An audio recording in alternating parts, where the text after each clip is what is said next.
거북하지 않고 자연스러운 은혜의 수준. 거북하지 않고 자연스러운 은혜의 수준, 이런 제목으로 하나님 말씀 증거하도록 하겠습니다. 우리 히브리서 11장에서는 믿음장이라고 그러죠. 그 믿음은 예수님으로 바꿔 읽으면 훨씬 더 우리가 무슨 뜻인지 이해하기 좋다 그랬습니다. 한마디로 얘기하면 11장에서는 우리 선조들은, 신앙의 선배들은 흐릿하게나마 예수님 보고 그 사람들의 믿음의 고백, 이러이러한 어마어마한 역사들을 감당했다는 거예요. 하물며 우리는 실체를 보지 않았느냐, 예수님의 부활과 십자가와 그 능력들을 다 보지 아니하였느냐, 그럼 우리는 어떠한 모습이어야 되겠느냐. 한마디로 말하면 우리에게 강력하게 도전하는 그러한 말씀이라는 것입니다. 그래서 오늘 말씀을 통해서는 두 가지 살펴보겠는데, 첫 번째는 신앙은 따라해보는 것이다. 흉내내는 거예요. 자꾸 해보는 겁니다. 따라해보는 것. 이게 첫 번째고, 두 번째는 이제 훈련받아야 된다. 오늘 여기서는 징계라는 단어를 쓰고 있는데, 징계받아야 된다라는 것입니다. 그러니까 징계의 과정이 훈련의 과정일 수 있잖아요. 두 가지 살펴보도록 하겠습니다. 차례대로 살펴봅시다. 첫 번째는 신앙은 따라해보는 것이다 라는 것입니다. 우리 1절 말씀 한번 보실까요? 이러므로, 그러니까 이제 앞에 쭉 얘기했잖아요. 이런 믿음의 선배들의 모습이 있지 않냐. 좀 기억이 좀 더듬더듬 나시겠지만, 그 사람들 동굴에도 거하고 토굴에도 거하면서 때로는 어마어마한 박해를 받으면서도 믿음을 지키는 그러한 사람들, 우리 신앙의 선배들이 있지 않냐. 그러므로 우리에게 구름같이 둘러싼 허다한 증인들이 있으니, 그 다음 같이 읽어봅시다. 시작. 모든 무거운 것과 얽매이기 쉬운 죄를 벗어버리고 인내로서 우리 앞에 당한 경주를 하며. 그래서 신앙생활에서 가장 중요한 자세가 뭐냐는 거예요. 인내라는 것입니다. 저는 탁구 치는 거 좋아합니다. 옛날에 배운 적도 있고. 근데 참 재밌는 거 코치한테 배운 적이 있어요.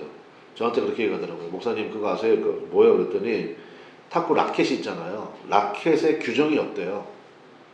그러니까 진짜 소뚜껑만한 라켓을 써도 된다는 거예요. 그러니까 내가 생각할 때, 그러면은 뭐 소뚜껑 같은 거 라켓 가지고 그냥 앞에다 갖다만 대놔도 되는 거 아닌가? 그런데 여러분 아시죠? 수준급 선수일수록 라켓이 클 것 같아요? 작을 것 같아요? 한번 맞춰보세요. 세계적인 선수들은 라켓이 클까요? 작을까요? 작아요. 왜냐? 스위스팟이라고 하는 게 있거든요. 그 스위스팟에 맞추는 것이 관건이기 때문에 그래요. 아무리 소뚜껑만한 라켓을 들고 있어도요, 세계적인 선수들은 그 옆으로 다 보낼 수 있거든요, 공을. 갖다 놓고 이렇게 조그만한 점 위에 공 떨어뜨리는 게 그 사람들이 하는 일인데, 그러니까 결국은 뭐냐는 거예요. 포인트에 맞추는 것. 정확하게 회전이 걸릴 수 있도록, 혹은 그 회전을 반대로 걸 수 있도록 스위스팟에 맞추는 게 중요하지, 라켓에, 그래서 아예 규정이 없대요.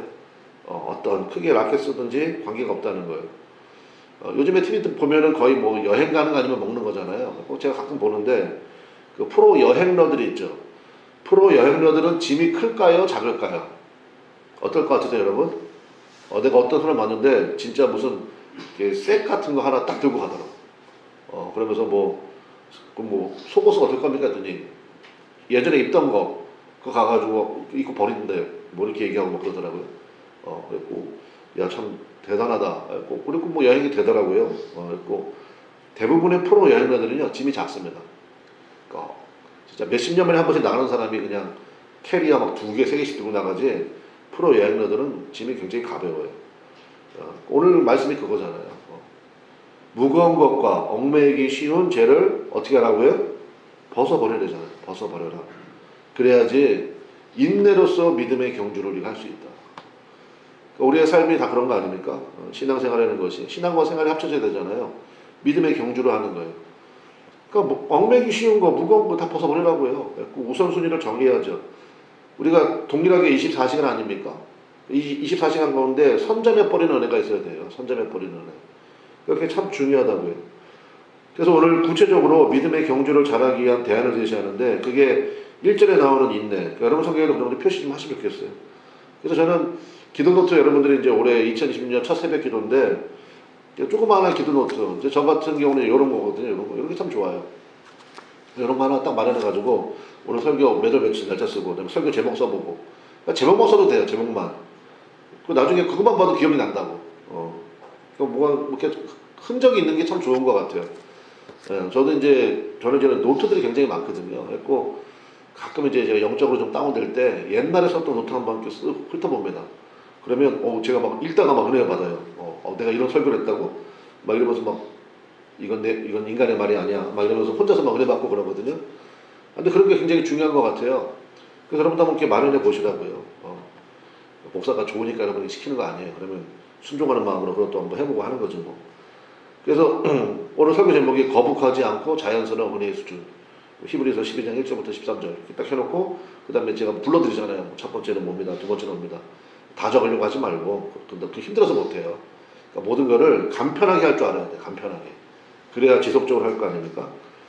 그래서 오늘 그 믿음의 경주를 하기 위한 첫 번째가 뭐냐는 거예요. 포기하지 말라는 거예요. 따라합시다. 포기하지 말라. 그게 인내라는 거예요. 인내. 포기하지 말라. 그리고 제발요. 여러분이 데드라인을 정하지 말아요. 이번 달까지 해주셔야 됩니다. 그러지 마시라고요. 인내가 우리에게 필요한 거죠. 하나님 끝까지 인내할 수 있도록 이렇게 기도해야 돼요. 끝까지 인내할 수 있도록 도와달라고. 그 다음에 또 하나가 뭐냐. 3절 보겠습니다. 3절. 너희가 그 다음 뭐라고 되어 있습니까? 피곤하여 낙심하지 않기 위하여. 야, 이거 굉장히 중요한 말씀이에요. 그러니까 우리는 인간의 몸을 입고 있잖아요. 그러니까 우리의 몸이 뭐 하면 안 됩니까? 그러니까 피곤하면 안 돼요. 목사님 사는 게 힘든데요. 네, 다 힘들어요. 다 힘들어. 그러니까 이거를 최대한으로 내가 하나님 앞에 끌어올리는 것도 저는 그걸 신앙생활이라고 생각을 해요.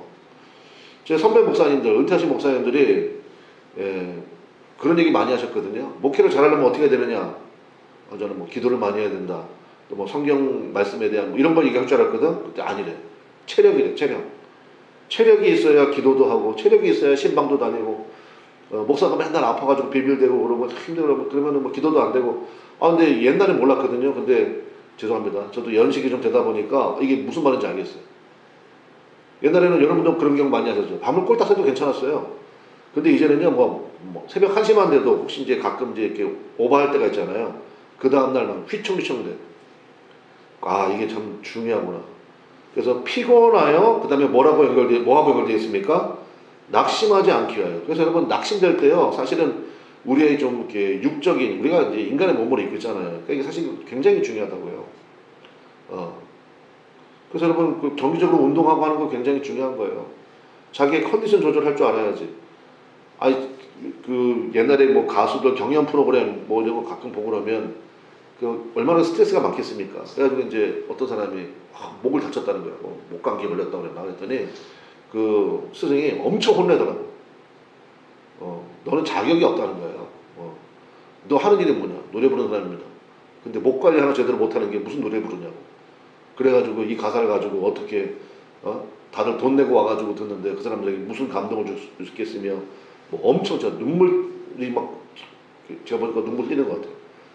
아주 홍군형을 내더라고. 그거 보면서 내가 막 주님이 나한테 하시는 말씀 같았어. 그렇구나. 그래서 여러분 이게 연결되어 있다고요. 피곤하여 낙심하지 않기 위하여. 그래서 여러분 최상의 모습으로 주 앞에 예배드릴 수 있는 은혜가 있으시기를 주님의 이름으로 간절히 축원합니다.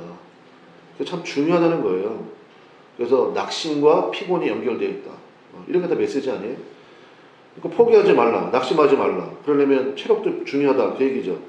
그리고 결정적인 한 방을 날리는데 그게 4절이에요. 4절. 4절이라고 그러네. 4절인데. 자, 4절 같이 읽어보겠습니다. 시작. 너희가 죄와 싸우되 아직 피 흘리기까지는 대항하지 아니하고. 아멘. 그러니까 지금 이게 히브리서가 1차 독자가 유대교 기독교인이라고 그랬죠. 유대교 신앙에서 자랐는데 예수님을 영접한 사람들이라고 그랬잖아요. 그러니까 유대교로 돌아가면 박해가 없어요. 근데 예수님을 따른다 그러면은 계속 박해가 돼. 그래서 11장에서 이러한 현재의 상황들에 대해서 권면도 하고 위로도 하고 하는 거 우리가 살펴봤지 않습니까? 그러면서 이제 한 번 더 얘기하는 거예요. 뭐라고 얘기합니까? 근데 너희가 예수 믿는다는 것 때문에 그 당시에 재산 몰수했거든요.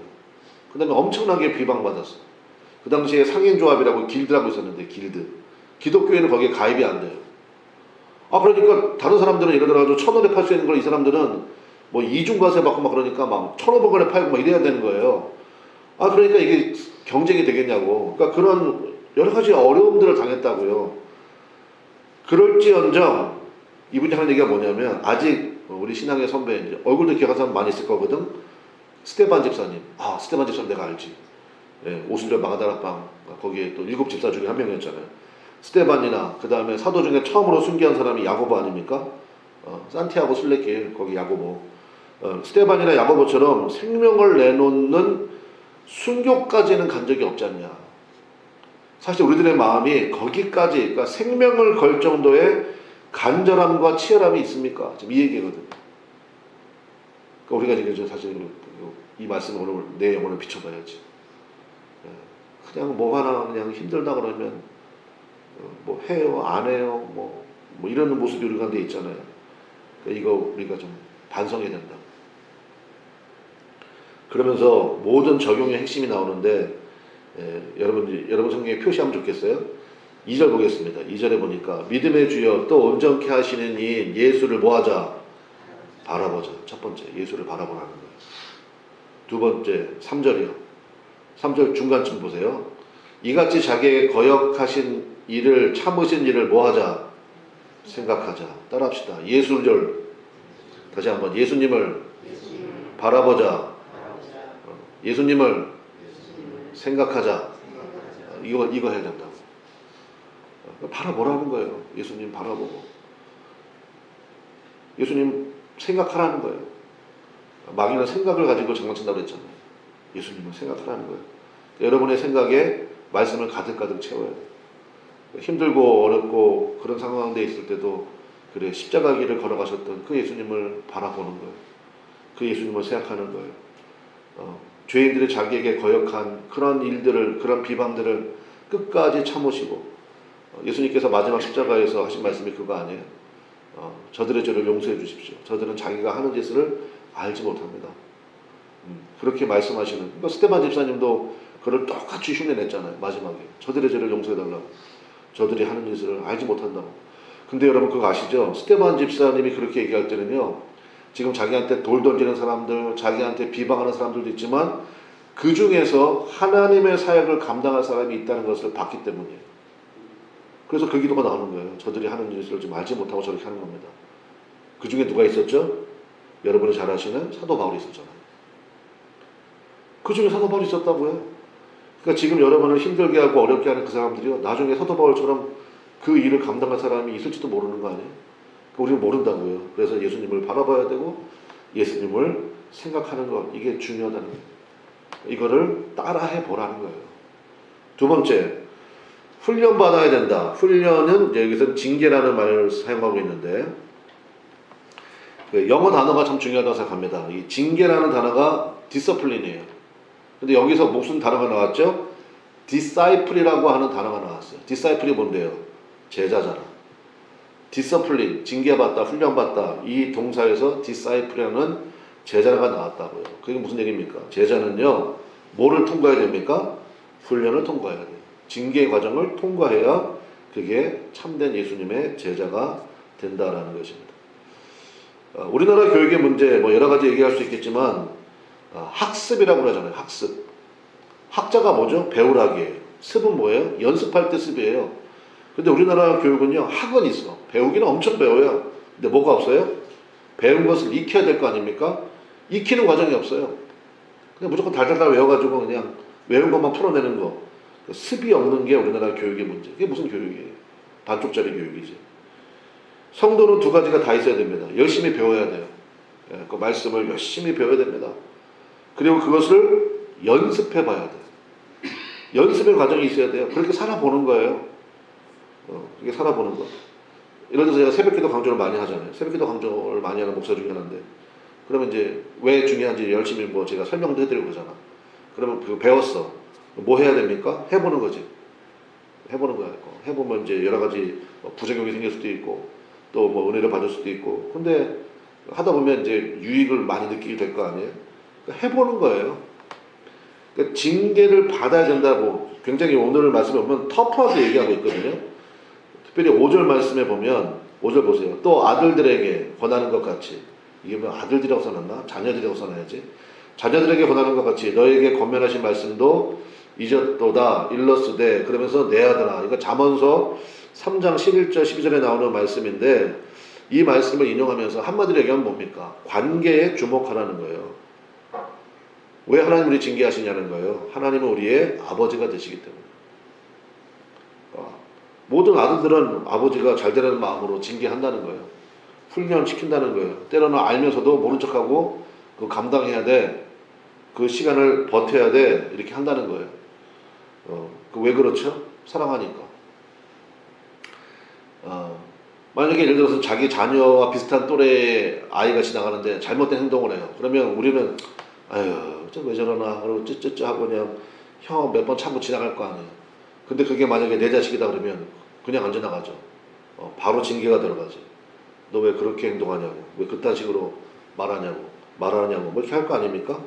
왜요? 관계예요, 관계. 우리도 마찬가지라는 거예요.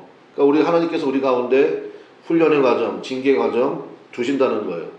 그러니까 그것을 놓고 그 징계만 바라보지 말고 관계를 좀 바라보라는 거예요. 왜 그렇게 하시는지, 왜 나에게 광야의 길을 걷게 하시는지. 예, 그래서 광야라는 찬양이 있습니다. 오늘 한번 들어보시면 좋을 것 같아요. 예, 광야라는 찬양. 근데 그 광야 길을 걸을 때 그 찬양에도 나오지만 주님께서 우리를 사랑하시기 때문에 우리를 품어주시고 안아주시는 그 은혜를 만나게 된다. 그거 아니에요? 그러니까 이 1차 독자들에게 뭐 1차 독자 얘기만 안 해도 될 것 같아요. 우리 아마 지금 여러분 삶 속에서도 이 광야의 길을 걷는 분들이 분명히 있을 거라고 생각합니다. 참 누구에게도 말하기 힘든 그러한 힘들고 어려운 여정들, 그런 시간들 보내는 분들이 있으실 거 아니에요. 그때 관계를 주목해 보라는 거예요. 하나님께서 나를 사랑하신다. 하나님은 나의 아버지가 되신다. 그런 확고한 믿음 속에서 모든 광야의 과정, 징계의 과정, 핍박의 과정을 바라보면 넉넉히 이기고 감당하게 된다는 거죠. 한번 생각해 봅시다. 우리가 이제 모세오경, 출애굽기 레위기 성경 공부 시간에 쭉 했었잖아요. 광야 쉽지 않죠. 낮에는 기온이 50도까지 올라가고 밤에는 거의 영하 10도까지도 떨어지는 경우가 있다는데 일교차가 60도야. 예, 그게 쉽겠어요? 얼마나 힘들겠어요? 말 그대로 광야 아니에요. 아무것도 없잖아요. 근데 광야에서 아침마다 만나게 되는 게 만나 아니에요? 아침에 눈 뜨면 하얀 가시 같은 게 사방팔방에서 다 있어요. 그럼 그거 주워다가 쪄먹던지 삶아먹던지 꿀 섞은 과자 맛이 나는데 그거 먹고 또 하루 버티는 거잖아요. 그러니까 광야에서 아침마다 만나게 되는 만나, 그 만나를 주시면서 아휴 또 만나냐, 어제도 만나, 한 달 전에도 만나, 내일도 만나겠네, 이런 사람이 있을 거고, 야 이게 왜 은혜냐, 오늘도 버틸 힘을 주시는구나. 다르죠? 우리의 삶도 마찬가지예요. 맨날 없는 거, 안 되는 거 이건 바라보지 말고 지금 되는 거 있잖아. 오늘 여러분 다 걸어서 나오셨죠, 새벽기도. 걸어가는 거를 소망하는 사람들이 굉장히 많을 거래요. 음식을 자기 입으로 먹어서 삼키는 게 기도 제목인 사람도 있어요. 화장실 편하게 가는 게 기도 제목인 사람도 많다고요. 이미 하나님이 나에게 주신 거, 그거를 만날 줄 알아야 돼. 참 이름을 잘 지은 것 같아요. 그래서 만난 것 같아, 만나. 하나님의 은혜를 만나라고요. 하나님이 나를 이 광야 가운데도 나를 붙들어 주신다는 그거를 만나라고요. 그래서 제가 예전에 한번 검연한 적이 있는데 기도 노트 할 때 감사 노트를 같이 병행해 쓰는 게 제일 좋대요. 저도 그건 해보다가 안 해보다가 그러는데 한번 해보십시오. 감사하는 거 하루에 한두 개 정도만 한번 기억해 보세요. 오늘 새벽기도 참석하게 하신 거 감사합니다. 그렇게 할 수도 있고. 운전했는데 하루에 교통사고 나가지고 크게 다친 사람이 우리나라에 평균 10명이 되잖아. 근데 운전한 지 몇 년 됐어요. 하나님 저는 큰 사고 한 번도 없었는데 이런 것도 감사할 수 있고 이런 거. 그러니까 이렇게 훈련의 결과를 통과하게 되면 어떤 일을 만나게 되느냐. 11절 보겠습니다. 11절 같이 읽어보겠습니다. 시작. 무릇 징계가 당시에는 즐거워 보이지 않고 슬퍼 보이나 후에 그로 말미암아 연단 받은 자들은 뭡니까? 의와 평강의 열매를 맺느니라. 의가 뭐죠? 주님과 나와의 바른 관계. 주님과의 관계가 더 깊어진다는 거예요. 평강이 뭡니까? 이게 샬롬이죠. 주님께서 주시는 완벽한 평강이 우리들 가운데 임하게 된다라는 것입니다. 말씀의 결론 맺겠습니다. 징계의 목적이 있다는 거예요. 그게 10절이죠. 오늘 요즘 말씀은 10절입니다. 같이 가보겠습니다. 시작. 그들은 잠시 자기의 뜻대로 우리를 징계하였거니와. 여기서 말하는 그들은 누굽니까? 우리 육신의 아버지들, 육신의 부모들, 나를 사랑하는 분들은 자기의 뜻대로 우리를 징계하였거니와 오직부터 같이 읽어볼게요. 시작. 오직 하나님은 우리의 유익을 위하여 그의 거룩하심에 참여하게 하시느니라. 아멘. 이게 하나님의 목적이라는 거예요. 하나님이 왜 우리를 징계하십니까? 우리의 유익을 위해서. 그 다음에 그의 거룩하심에 참여하게 하신다. 영어 성경에는 이게 쉐어라고 되어 있습니다. 하나님의 거룩하심을 우리와 공유하신대요. 여러분 이게 상상이 됩니까?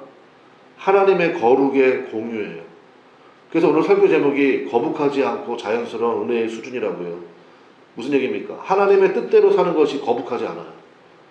그게 너무너무 자연스러워. 그게 뭐 당연하게 여겨져요. 당연하게. 그런 은혜의 수준이에요. 그런 은혜의 수준. 그러니까 하나님의 수준으로 우리를 끌어올리기 위해서 우리 가운데 이런 징계를 주신다는 거예요. 그러면 세상이 감당할 수 없는 믿음이 되겠죠. 그냥 이렇게 얕은 믿음이 있어요. 맨날 그냥 그런 거 가지고 고민하는 분들이 있거든요. 근데 징계의 과정을 거치고 나면요, 이 고민 자체가 다르고요, 기도 제목 자체가 달라져요. 그의 거룩하심에 참여하게 하시기 위해서. 그래서 하나님이 우리를 훈련하시고 그러한 과정 가운데 두신다는 거예요. 그러면 이제 말 그대로 시편에서 다윗이 한 것처럼 하나님의 마음을 내게 부어주십시오. 이 기도가 되는 거예요. 하나님의 마음이 뭔데요? 세상을 이처럼 사랑하사 자신의 가장 사랑하는 것을 내어주는 그 마음. 그러니까 여러분 마음 가운데 뭐가 있습니까? 세상을 향해 분노가 있나요? 짜증이 있나요? 성남이 있나요? 근데 하나님 마음이 부음받으면요, 품지 못할 사람이 없어요. 상종하지 못할 인간이 없다고. 사랑이 돼요. 그냥 그의 거룩하심에 참여하는 거예요. 그럴 때 하나님께서 정말 여러분은 주님의 통로가 될 수밖에 없잖아요. 여러분의 말하는 대로 다 이루어질 수밖에 없고 여러분의 기도는 강력한 기도가 된다라는 것입니다. 우리 이 신앙을 우리 가운데 주기를 원하시고 그 수준에 이르기를 원하시는 하나님의 마음을 이 새벽에 좀 여러분 좀 바라보고 묵상하시면 좋겠습니다. 그래서 하나님께서 우리를 그렇게까지 이끌기를 원하시는데 우리는 맡기고 가면 되거든요. 그러므로 그 어떤 과정 가운데도 주님을 잘 따르고 감사함으로 감당함으로 말미암아 디서플린에서 디사이플, 정말 참된 주님의 제자 되는 그런 은혜가 임하시기를 주님의 이름으로 간절히 축원합니다. 기도하겠습니다. 우리 주여 한번 부르고 간절히 기도합시다. 하나님, 하나님의 뜻대로 사는 것이 거북하지 않는, 말씀대로 사는 것이 너무너무 당연하고 그것이 참 편안한 그러한 믿음의 모습이 우리 가운데 있기 원합니다. 그런 마음으로 나의 삶을 바라보게 하시고 주님 앞에 참 감사할 수 있는 예수님을 바라보고 예수님을 생각하는 은혜를 넘치도록 부어달라고 우리 주여 한번 부르고 간절히 기도하겠습니다. 주여 하나님 아버지, 우리들 가운데 역사하셔서 하나님 아버지, 이 은혜가, 이 역사가 우리 심령 가운데 차고 넘치기를 원합니다. 주님 은혜 주십시오.